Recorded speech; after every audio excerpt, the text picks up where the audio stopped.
பாண்டியன் ஸ்டோர்ல பேர இவ்வளவு பண்ணி எப்படிதான் அந்த அப்பா அரசியை போய் பொண்ணு கேட்க மனசு வருதுன்னு தெரியல. போய் பொண்ணு கேட்டாங்க இன்னைக்கு எபிசோட்ல. என்ன நடக்குது அப்படின்னு பாத்தீங்கன்னா, ஃபர்ஸ்ட் எடுத்தோட நம்மளோட முத்தோட ஃபேமிலி காட்டுறாங்க. அவங்க எல்லாரும் ஒண்ணா உட்கார்ந்து பேசிட்டு இருக்காங்க. அப்ப குமார் வந்து சொல்றாரு, சித்தப்பா உனக்கு பையன் தானே பிறக்கணும் அப்படின்னு சொல்றாரு. ஆமாப்பா பையன் பிறந்தா கூட எனக்கு ஓகே தான் அப்படின்னா, என்ன போலயே ஒரு ஆண் வாரிசு பிறக்கணும் அப்படின்னு சொன்னா, பிறகுட்ட ஆண் வாரிசு ஆனா உன்ன போல வேணா, அப்புறம் நீ உங்க பெரியப்பா கொல்ல பார்த்த மாதிரி அவனே என் பிள்ளையும் உங்க பெரியப்பா கொல்ல பாப்பா அப்படின்னு சொன்னாரு. உடனே அவர் சொல்றாரு, அவங்க அப்பா எதுக்கு நான் பண்ண ஒரு தப்புக்கு இப்படி குத்தி குத்தி காட்டி பேசிட்டு இருக்கீங்க, என்னதான் உங்களுக்கு பிரச்சனை அப்படின்னு சொன்னாரு. உடனே வந்து அரசியை பொண்ணு கேட்டா கல்யாணம் பண்ணா அவன் திருந்திருமா அப்படின்னு. உடனே அதுக்கு அவங்க அப்பா அந்த பிச்சைக்கார குடும்ப பொண்ணு எனக்கு தேவையில்லை அப்படின்னு சொல்றாரு. உடனே அவங்க அப்பாவே குமார் மறைச்சிக்கிறான், நீங்க இதே மாதிரி சொல்லிட்டே இருந்தீங்கன்னா கண்டிப்பா எனக்கு கல்யாணம் நடக்காது, நான் அரசு தவிர யாரையும் கல்யாணம் பண்ணிக்க மாட்டேன், உங்களால வாழ்க்கை கெட்டு போகுது அப்படின்னு சொன்னாரு. அவர் அதாவது சைலண்ட் ஆயிடுறாரு. அது நான் போய் கல்யாணம் பண்ணி வைக்கிறேன், நான் போய் பொண்ணு கேட்டா கண்டிப்பா கொடுப்பாங்க, நான் போய் கல்யாணம் பண்ணி வைக்கிறேன் அப்படின்னு சொல்லிட்டு அப்ப ரொம்ப தைரியமா அவங்களோட சின்ன பிள்ளை கூட்டிட்டு வந்து பொண்ணு கேட்கறாங்க.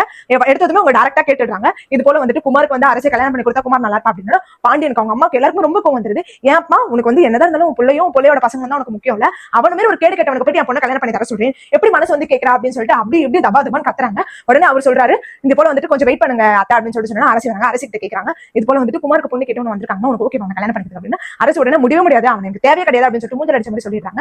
நீங்க வந்து கஷ்டப்படக்கூடாதுன்னு அதை வந்து நான் உங்க முன்னாடியே அவள்கிட்ட கேட்டேன், அப்பதான் வந்து உங்களுக்கு புரியும் அரசுக்கு புரியுதா இல்லையா அப்படின்னு சொல்லிட்டு, அவளுக்கு பிடிச்சிருக்கா இல்லையான்றது உங்களுக்கு அப்பதானே தெரியும், அப்புறம் நாங்களாவே வேணும்னு வேணான்ற மாதிரி நீங்க நினைச்சு போறீங்கன்றதால உங்க முன்னாடியே கேட்டேன் அப்படின்னு சொல்லிட்டு சொல்றாரு. இதுக்கப்புறம் இது உங்க பொண்ணு விட நீங்க எப்பனாலும் இங்க வரலாம் போலாம், அது உங்களோட விருப்பம், ஆனா நீங்க பொண்ணு கேட்டீங்க வராதீங்க அப்படின்னு சொல்லிட்டு ஒரு மாதிரி மூஞ்சல் அடிச்ச மாதிரி பேசி அனுப்பிடுறாரு. அதோட அவங்க என்ன சொல்றாங்கன்னா, அந்த பாட்டியும் சரி அப்படின்னு சொல்லிட்டு அவங்க வந்து போயிடுறாங்க. அவங்க சின்ன பையனோட இதுக்கு நீ என்ன உடந்த அப்படின்னு சொல்லிட்டு அவரை திட்டி வெளியில அனுப்பிடுறாங்க. அவரோட எல்லாரும் ஒருத்தர் பாத்துக்காங்க. ஆனா பாட்டி இந்த மாதிரி வந்து அரசு போய் பொண்ணு கேட்கறது ரொம்ப தப்பு, எப்படி அவன மாதிரி ஆளுக்கு வந்து பொண்ணு கேட்கறாங்கன்றது தெரியல. ஆனா யாருக்கு அரசு ஜோடி ஆவாங்கன்றது வந்து நமக்கு அப்கமிங் எபிசோட்ஸ்ல தெரியும். இந்த மாதிரி மோர் அப்டேட்ஸ்க்கு கண்டிப்பா நம்ம சேனல் மறக்காம சப்ஸ்கிரைப் பண்ணிக்கோங்க.